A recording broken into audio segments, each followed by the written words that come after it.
મહેસાણા જિલ્લાના વિસનગર શહેરમાં નોકરી પર ન રાખવાના મુદ્દે ઉગ્ર બબાલ અને મારામારીની ઘટના સામે આવી છે। બનાવને લઈને વિસ્તારમાં થોડા સમય તણાવનો માહોલ સર્જાયો।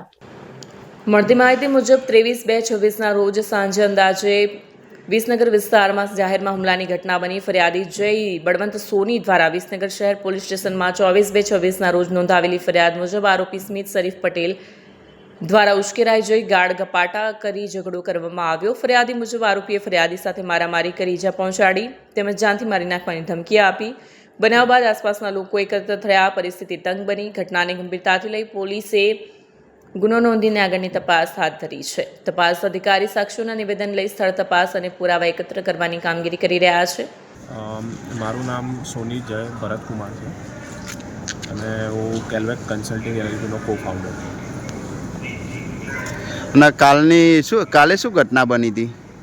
એટલે કાલે હું ઓફિસ આવતો હતો ગાડીમાં, તો સ્મિત સુધીરભાઈ પટેલ જે જેક્સ કંપનીના માલિક છે એમનો મારા ઉપર ફોન આવ્યો હતો કે મારા ત્યાંથી એક એમ્પ્લોય તમારા ત્યાં આવ્યો છે, વિક્રમ પુરોહિત કરી, એને તમે કાઢી દો એમ। તો મેં એમને કારણ પૂછ્યું કે શું કારણથી કાઢવા એમને એમ। મેં કહ્યું એમને મેં એઝ એ HR હાયર કર્યા છે, ઓફર લેટર આપી લીગલી જે પ્રોસિજર ફોલો થતી હોય એ પ્રમાણે। તો કે બસ તમે કાઢી દો, નહીં તો કે આપણા સંબંધ નહીં રહે અને જાનથી મારવાની ધમકી આપી મને, બરાબર, કે તમારા તળિયા તૂટી જશે એમ। પછી મેં કોઈ એવું હોય તો તમે રૂબરૂ આવો, આપણે વાત કરીએ। પછી થોડી વાર રહીને એમનો ફરીથી ફોન આવે। મારી ઓફિસના નીચે આવી ગયા હતા એ ગાડી લઈને, ટોયોટા કોરોલા આલ્ટિસ વ્હાઇટ કલરની, અને કોઈ બીજા ભાઈએ આવ્યા હતા એમના જોડે। અને મને ફરીથી ફોન આવે કે તમારે વાત કરવી હતી તો તમે નીચે આવી જાઓ, બરાબર। તો હું નીચે ગયો મારા ભાઈ સાથે, ધૈર્ય સોની સાથે।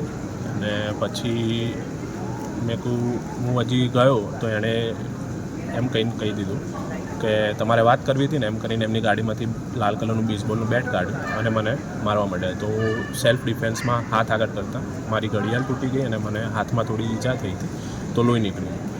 પછી માથામાં મને થોડી વાગ્યું હતું એટલે નાકમાંથી બ્લીડિંગ થયું।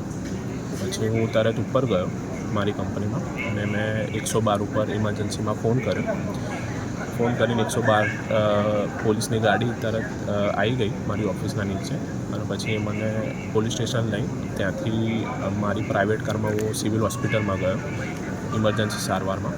પછી મારું ત્યાં આગળ CT સ્કેન થયું અને પાટાપિંડી જે વાગ્યું હતું ત્યાં આગળ એમને ફોર્માલિટીઝ ડૉક્ટરે એમની પૂરી કરી। અને પછી મને ત્યાંથી એમ કહી દીધું કે તમે હવે આગળની ફોર્માલિટીઝ હવે તમે પોલીસ સ્ટેશનમાં જઈને કમ્પ્લીટ કરી શકો છો। પછી પોલીસ સ્ટેશનમાં જઈને મેં આ બધી મારી બધું કહી દીધું કે આ રીતની બધી ઘટના બની હતી અને આ બહુ માથાભારે તત્વ છે। પહેલાં બી મેં સાંભળેલું છે કે આમના બહુ બધા કેસ ચાલી રહ્યા છે અને મને એવું લાગે છે કે મારા જીવને જોખમ છે। તો ગુજરાત પોલીસને મારી અપીલ છે કે મને જલ્દીથી ન્યાય અપાવો અને આવું બીજા કોઈ સાથે ઘટે નહીં એવી મારી એમને રિક્વેસ્ટ છે, બરાબર। તો મને જલ્દીથી જલ્દી ન્યાય મળે એની મારી આશા છે। વિડીયો જર્નાલિસ્ટ ભાવિન ભાવસાર સાથે સત્યા TV ન્યૂઝ મહેસાણા।